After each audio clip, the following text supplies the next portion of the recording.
Hello అండి. నమస్తే. Welcome back to our channel మన ఇంటి ముచ్చట్లు వ్లాగ్స్. ఎలా ఉన్నారండి? అందరూ బాగున్నారా? సో ఈ వీడియో వచ్చేసి రథసప్తమి రోజు వ్లాగ్ అనమాట. ఈ రథసప్తమికి నేనైతే నెల్లూరులో ఉన్నానండి. అలాగే షార్ట్ వీడియోలో బ్రేస్లెట్ చూపించాను కదండి, మా తమ్ముడు కోసం చేయించామనేసి. దానికి సంబంధించిన కంప్లీట్ డీటెయిల్స్ అన్నీ కూడా ఈ వీడియోలో ఇస్తానండి. వీడియోని స్కిప్ చేయకుండా ఎండ్ వరకు చూసేయండి. రథసప్తమి అంటేనే రథం ముగ్గులు కదండి. చూసారా, మా పిన్ని చక్కగా ముగ్గు అయితే వేసేసింది.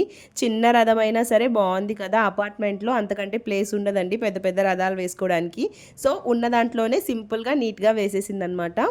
అలాగే రథసప్తమికి స్పెషల్గా రథాన్ని కూడా తయారు చేసిందండి. మామూలుగా సూర్యుని రథానికి 7 గుర్రాలు ఉంటాయి కదండి, ఆ విధంగా అనుకొని 7 చిక్కుడుకాయలు తీసుకొని దాంతో రథాన్ని అయితే తయారు చేసిందనమాట. రథసప్తం అంటేనే సూర్యుని పూజించుకోవడం కదండి. ఎప్పుడు కూడా పూజ సూర్యకిరణాలు పడే చోట్లో చేస్తామన్నమాట. బట్ అపార్ట్మెంట్లో మనకి అంత స్పేస్ ఉండదు కదా, కారిడార్లోనే చేసుకోవాలి. అక్కడే మాకు సన్ రైజ్ అవుతుంది కాబట్టి అక్కడ ఒక టేబుల్ ఏర్పాటు చేసుకొని దాని మీద ఒక క్లాత్ అయితే వేసి మనం చేసిన రథాన్ని సూర్యుడిని అక్కడ పెట్టి పూజ అయితే స్టార్ట్ చేసాము. ఈరోజు నైవేద్యంగా పాల పాయసం చేస్తున్నామండి. మామూలుగా అయితే సూర్యకిరణాలు పడే చోట పొయ్యి వెలిగించి దానిపైన ప్రసాదం చేసి నైవేద్యంగా పెడతాము. బట్ ఇక్కడ మనకు ఆప్షన్ లేదు కాబట్టి స్టవ్ మీదే చేసేస్తున్నాము. 1/2 లీటర్ ఆవు పాలు తీసుకున్నారండి. అలాగే 3 గుప్పెళ్ళతో బియ్యం తీసుకున్నారు. ఈ బియ్యాన్ని కడగకూడదండి, నెయ్యి వేసుకొని అలాగే కలిపేసుకోవాలన్నమాట. అలా కలుపుకున్న బియ్యాన్ని పాలు పొంగిన తర్వాత అందులో వేసేసుకోవాలి. ఆ రైస్ అనేది మెత్తగా ఉడికిన తర్వాత అందులో స్వీట్కి తగినట్టుగా బెల్లం వేసుకొని కొంచెం ఇలాచీ పౌడర్ అలాగే డ్రై ఫ్రూట్స్ వేసుకున్నామంటే మనకి పాల పాయసం అనేది రెడీ అయిపోతుంది. సో మనం చేసుకున్న రథాన్ని మనం రెడీ చేసుకున్న ప్లేస్లో అయితే పెట్టేసుకోవాలన్నమాట. ఈరోజు తప్పకుండా తలపైన జిల్లేడాకులు పెట్టుకొని తలస్నానం చేయాలండి. అలాగే మనం చేసిన నైవేద్యాన్ని 7 ఆకుల్లో పెట్టి దేవుడికి చెల్లించాలన్నమాట. ఇంకా రథాన్ని డెకరేషన్ చేసుకోవడం, పూలు పెట్టుకోవడం ఇవన్నీ కూడా ఇంకా మన ఇష్టం అనమాట. మనకి ఎంత వీలైతే అంత చక్కగా అలంకరించుకోవచ్చు.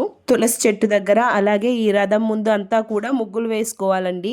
ఏదైనా కొత్త బంగారు వస్తువు కొనుంటే దాన్ని స్వామికి వేయొచ్చండి. లేదు అనుకుంటే పాతవి ఏమైనా ఉన్నా సరే నీళ్ళల్లో శుభ్రంగా కడిగి తర్వాత వేయాలన్నమాట. అంతేకాకుండా ఈరోజు ఖచ్చితంగా ఒక ఎర్ర దాసాని పువ్వు అయితే పెట్టాలండి సూర్యుడికి. ఈ రోజు అన్ని రాగి పాత్రలే యూస్ చేయాలండి పూజకి. బంగారం ఉన్నా వెండి ఉన్నా సరే రాగి పాత్రలే యూస్ చేయాలన్నమాట. అలాగే ఒక రాగి చెంబులో కొద్దిగా నీళ్లు తీసుకొని అందులోనే అక్షంతులు, పూలు, పసుపు, కుంకుమ, గంధం అన్నీ వేసుకోవాలండి. ఈ నీళ్ళతోనే చివరిలో మనం సూర్య భగవానుడికి ఆచమనం ఇవ్వాలన్నమాట. చక్కగా అన్నిటికీ గంధం కుంకుమతో బొట్లు పెట్టుకోవాలి. ముందుగా పూజ గదిలో పూజ చేసుకోవాలండి. తర్వాత తులసి కోట దగ్గర దీపం వెలిగించి ఇంకా మనం సూర్య భగవానుడికి పూజ అయితే స్టార్ట్ చేయొచ్చు.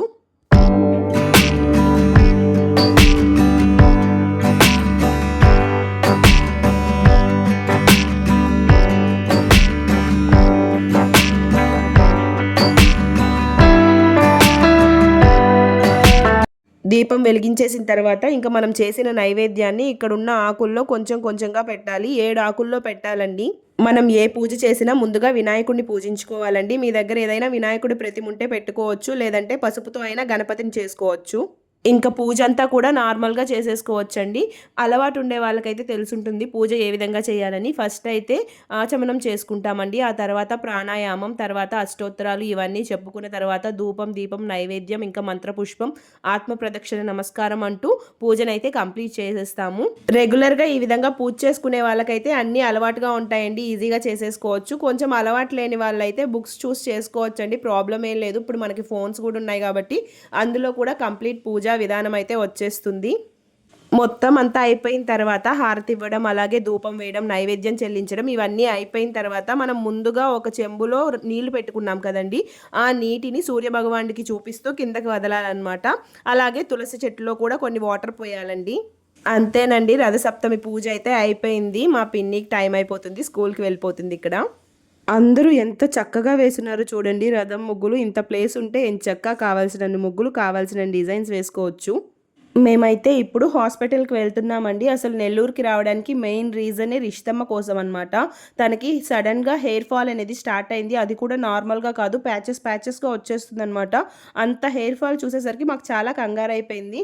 సో అందుకని డాక్టర్కి చూపించాలనేసి అయితే వచ్చాము. మా హస్బెండ్ వాళ్ళ ఫ్రెండ్ డాటర్కి సేమ్ ఇలాంటి ప్రాబ్లమే వస్తే ఇక్కడ ఒక డాక్టర్కి చూపించారంట. వాళ్ళకి బాగా క్యూర్ అయిందంట. అందుకని చెప్పేసి మేము కూడా డాక్టర్కి చూపించాలని అయితే వచ్చాము. చూడండి ఎంత హెయిర్ ఫాల్ అవుతుందో. నార్మల్ హెయిర్ ఫాల్ అయితే మేము కూడా అంత కంగారు పడము. బట్ ప్రతిరోజు ఎన్నిసార్లు దువ్వినా అంతంత హెయిర్ పోతుంది అనంటే అది నార్మల్ కాదు కదా! అందుకే చాలా భయమేసిందండి. దీని గురించి మీకేమైనా ఐడియా ఉంటే నాతో కామెంట్ సెక్షన్‌లో అయితే షేర్ చేసుకోండి. ఒక్కోసారి హాస్పిటల్స్‌లో చూపించే దానికంటే కూడా హోమ్ రెమెడీస్ అనేవి చాలా బాగా యూజ్ అవుతాయి కదా! అందుకని చెప్పేసి. సో, మా పిన్ని బ్రేస్లెట్ తీసుకుంది మా తమ్ముడికని చెప్పాను కదండీ! దాని గురించిన కంప్లీట్ డీటెయిల్స్ అన్నీ కూడా ఇప్పుడు చెప్తాను. ఒకసారి చూసేయండి మోడల్ ఎలా ఉంది అనేసి. ఇదైతే మేము స్పెషల్‌గా ఆర్డర్ ఇచ్చి చేయించుకున్నామండి. మేము షాప్స్‌లో తీసుకోలేదు. మాకెప్పుడూ కూడా ఒక అంకుల్ చేసిస్తారనమాట. ఆయన దగ్గర ఆర్డర్ ఇచ్చి చేయించుకున్నాము. సో, హుక్స్ వచ్చేసి ఎస్ టైప్‌లో పెట్టించుకున్నామండి. అలాగే 916 హాల్‌మార్క్ కూడా కనిపిస్తుంది చూసారా? ఈ మోడల్ వచ్చేసి మొత్తం అంతా కూడా ఎస్ షేప్‌లో వచ్చిందనమాట. ఇదొచ్చేసి 3 సవర్లండి. మేమైతే సవర్లంటాము. కొంతమంది తులాలంటారు గదా!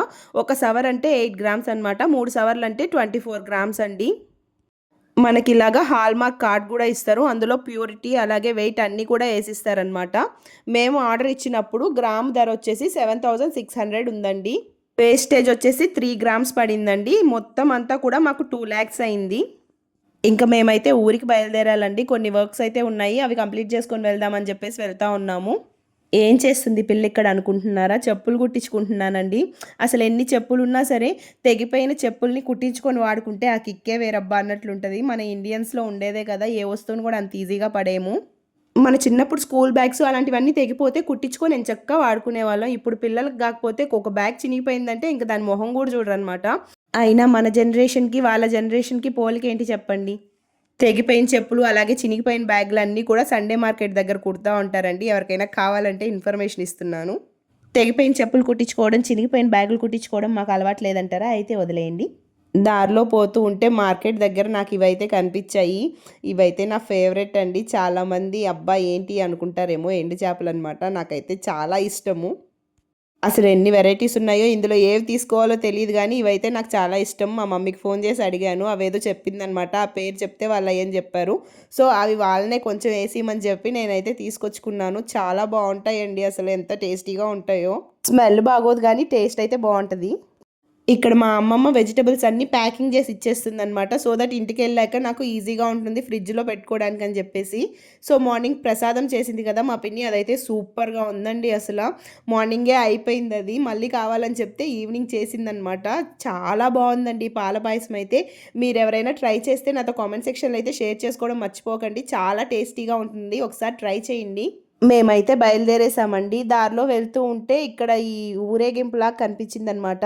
సో, నెల్లూరులో కొత్తగా పుట్టపర్తి సాయిబాబాకి టెంపుల్ కట్టారండి. దానికోసం అని చెప్పేసి ఊరేగింపు అదంతా చేస్తా ఉన్నారనమాట. ఈ ట్రాక్టర్‌లో బుల్లి దేవుళ్ళు కూర్చోనున్నారు చూడండి. సూపర్‌గా ఉన్నారు. శివుడైతే పకపక నవ్వుతున్నాడు నేను వీడియో తీస్తా ఉంటే. So, that's it for today's video అండి. మళ్ళీ నెక్స్ట్ వీడియోలో కలుసుకుందాం. Until then by.